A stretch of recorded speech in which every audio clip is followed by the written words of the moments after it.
हमारी top story होगी मसाइल दर मसाइल, उनका हल कैसे मुमकिन है। हम बात करेंगे पाकिस्तान के साबिक़ वज़ीर-ए-आज़म शाहिद खाकान अब्बासी साहब से, जो सरबराह भी हैं अवाम पाकिस्तान पार्टी के, और उनसे पूछेंगे इन तमाम इशूज़ पे जो इस वक्त पाकिस्तान को दरपेश हैं, जिसमें खैबर पख्तूनख्वा और बलूचिस्तान में जंग जारी है।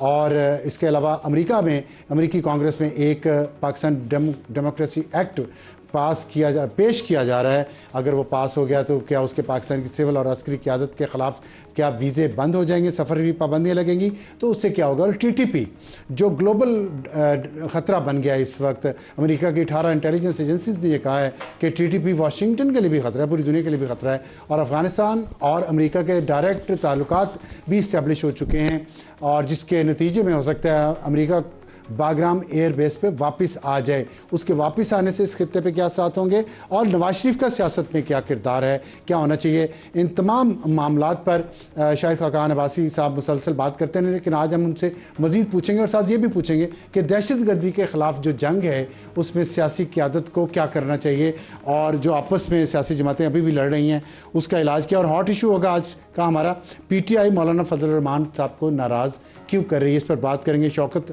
यूसुफजई साहब से, जो रहनुमा पाकिस्तान तहरीक-ए-इंसाफ खैबर पख्तूनख्वा से, और उनसे ये भी बात करेंगे कि अगर अमेरिका बाग्राम एयरबेस पे आ गया तो क्या PTI उसकी सपोर्ट करेगी, और जो करारदाद वहाँ पे बिल पास करने की कोशिश हो रही है पाकिस्तान के ख़िलाफ़ उसकी हिमायत करेगी या मुखालफत, इस पर भी बात करेंगे। और हमारा आज का एडिटोरियल, जो रमज़ानुल करीम जो हम कहते हैं, रमज़ान मुबारक भी कहते हैं, रमज़ान करीम भी कहते हैं, रमज़ान रहीम भी कहते हैं, लेकिन इस बार पाकिस्तान में रमज़ान रहीम और करीम अल्लाह तो था, लेकिन मुसलमान के ख़िलाफ़ रहीम और करीम नहीं था। बहुत खून रेजी हुई है पाकिस्तान में रमज़ान के महीने में, मुसलमान ने मुसलमान का खून बहाया है, और इस पर बात करेंगे हम अपने आज के एडिटोरियल में। शुरू करते हैं अब्बासी साहब। अस्सलाम वालेकुम सर।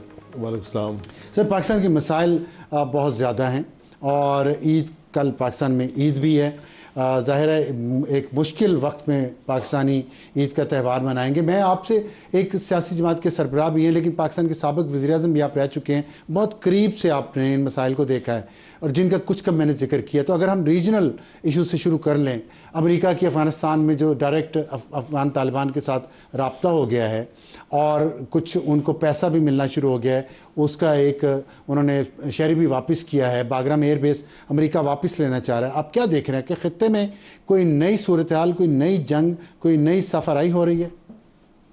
देखिए, सफराई नहीं होती है, हर हुकूमत के, हर मुल्क के अपने मफादात होते हैं। अफ़गानिस्तान को हमें तस्लीम करना पड़ेगा कि खुद मुख्तार मुल्क है।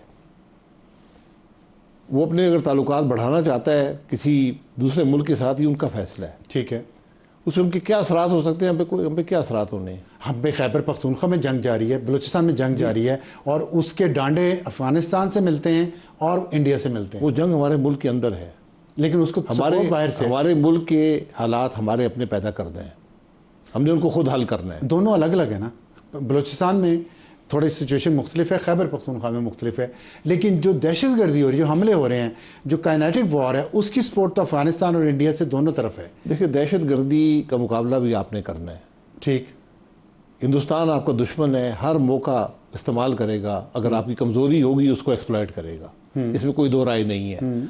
अफगानिस्तान के बॉर्डर्स हमारे साथ हैं, वहाँ से इस बात की बिल्कुल इजाज़त नहीं हो सकती कि वहाँ से लोग जो हैं पाकिस्तान पे हमलावर हों या उनको वहाँ पे पनाह मिल सके। इस पर हमने दो तरफ़ा ताल्लुकात के ज़रिए, बातचीत के ज़रिए अफ़गानिस्तान के साथ इस मसले को हल करना है।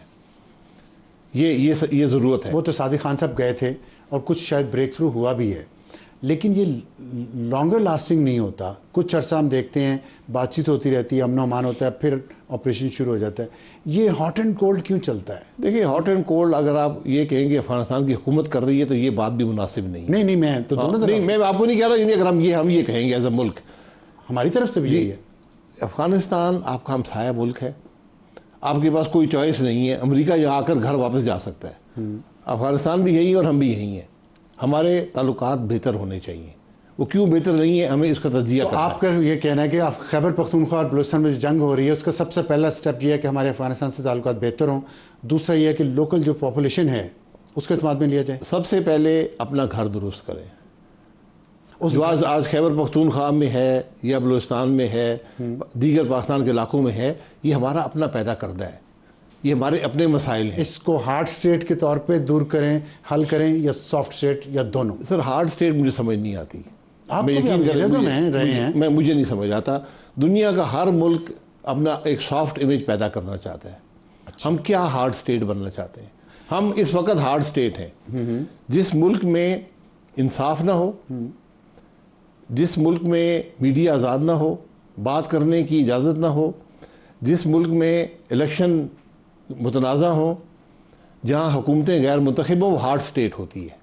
आपको इसको बेहतर करना है। अपने मामलात आपके पास, आप पाकिस्तान के किसी मसले को देखें, उसकी वजह एक मिलेगी आपको, वो कानून की हुक्मरानी का ना होना है। तो इसी को नहीं हार्ड स्टेट कह रहे शायद, कि लॉलेसनेस जो है वो ना हो, कानून सबके लिए हो।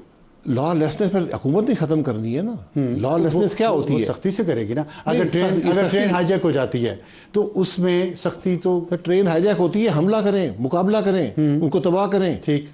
लेकिन आपको ये हक हासिल नहीं है कि जो लोग इक़्तिदार में मुंतखब नहीं हुए।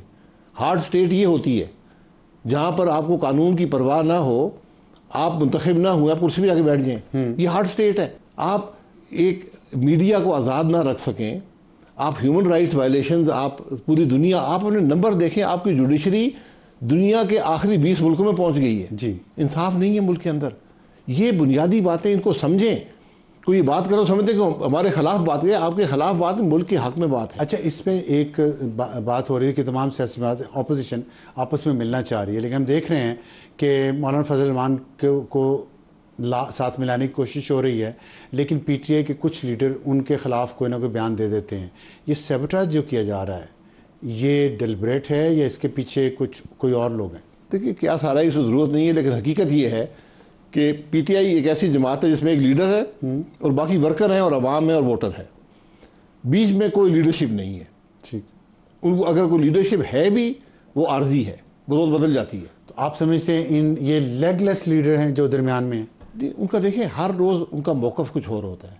अगर 6 लोग हैं तो 6 लोग मुख्तलिफ बात करेंगे, क्योंकि उनकी रसाई नहीं है अपने लीडरशिप तक। नहीं, ये तो एक सियासी जमात तो इस तरह कमज़ोर होती है ना, अगर उसका स्ट्रक्चर ही नहीं है। ये स्ट्रक्चर नहीं है। कौन सी जमात का स्ट्रक्चर? किसी का भी नहीं है। तो फिर हम जमहूरियत के ना होने का रोना क्यों रोते हैं जब सियासी जमातों का स्ट्रक्चर ही नहीं है? जमहूरियत लूली लगड़ी होगी तो यही होगा ना, जहाँ पर इलेक्शन ही मुतनाज़ा हो, जहाँ पर कानून ही ना हो, जहाँ आइन की कोई पासदारी ना हो, तो वहाँ पर क्या जमहूरियत, कौन सी जमहूरियत रह जाती है? फिर सियासी जमातें भी यही करती हैं। सियासी जमातें दुनिया में अगर आप देखें तो ऐसी होती हैं कि आखिर में फ़ैसला एक शख्स या चंद लोग ही बैठ कर करते हैं। वहाँ पर वोटिंग नहीं होती सियासी जमातों के अंदर। तो यहाँ भी, लेकिन आप आज़ादी तो दें ना, बात करने की आज़ादी तो हो, मिलने की आज़ादी तो हो।